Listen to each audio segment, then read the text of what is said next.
Ay, pasok na naman.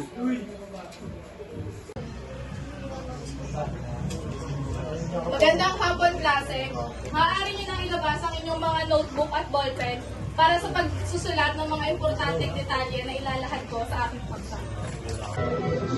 Ano ba yan? Nakakantok naman. Ano sabi mo? Wala po, ma'am. Sabi ko po.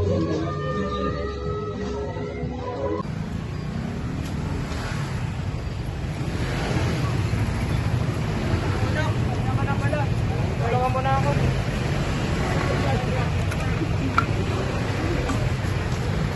Uy, ano? Ito si Baho.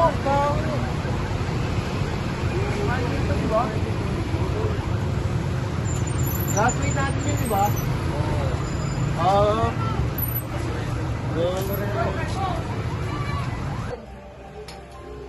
Uy, basurero.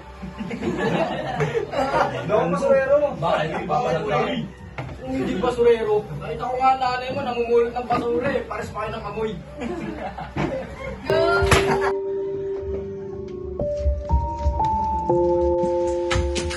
Nako! Napano ka? At saan ka pupunta?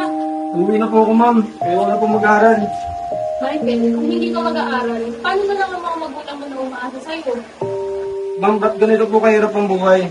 Akala ko po ba mabait ang Diyos? Pero bakit ipinagkait sa amin ang buhay na maginawa? Michael, magtiwala ka sa Kanya at huwag mong husgahan ng Diyos. Maging matatag ka at ipakita mo sa kanila na kaya mo. Michael, hindi mo ba nakikita ang sakripisyo na ginagawa ng mga magulang mo para makapagtapos ka?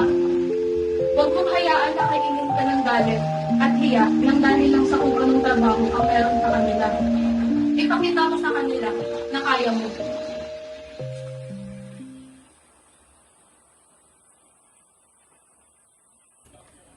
Wow, sipag naman nag-iisa naming anak. Nambola ka, panay. Pasensya na anak ha, kung ganito yung buhay natin. Sana sikapin mo pa rin makapagtapos ng pag-aaral. Gagawin namin lahat ng racket para may pangpisto sa'yo. Tama yung sabi ng nanay mo, anak. Gagawin namin ang lahat para maibigay sa iyo yung lahat ng gusto mo. Magtatrabaho kami at ibibigay yung pangangailangan mo para hindi ka magaya sa amin ng nanay mo na walang narating. Bibigay namin yung pangarap na hindi namin nakuha, kagaya ng diploma, tsaka magandang buhay. Ay nako, Nay, Tay, nagpapasalamat ako sa Diyos dahil may mga magulang ako na katulad niyo na masisipag, mabait, at higit sa lahat, gwapo at maganda. Oh, Nay, mag-aaral na muna ako at maghahanda para sa exam.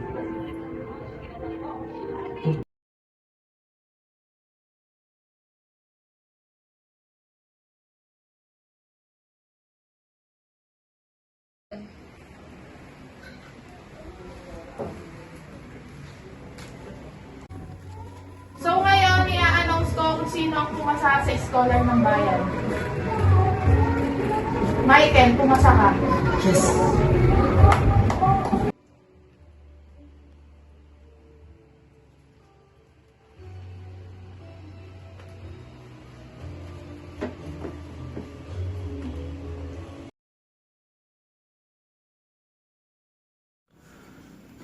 Muntik na masanay ako sa aking pag-iisa. Kaya na iwanan ang bakas ng kahapon ko. Tuloy pa rin ang awit ng buhay ko. Magbago man ang hugis ng puso mo, handa na akong hamunin ang ating mundo pagkatuloy pa rin. Tuloy pa rin ang awit ng buhay ko. Bago man ang hugis ng puso mo, handa na akong hamunin ang ating mundo pagkatuloy.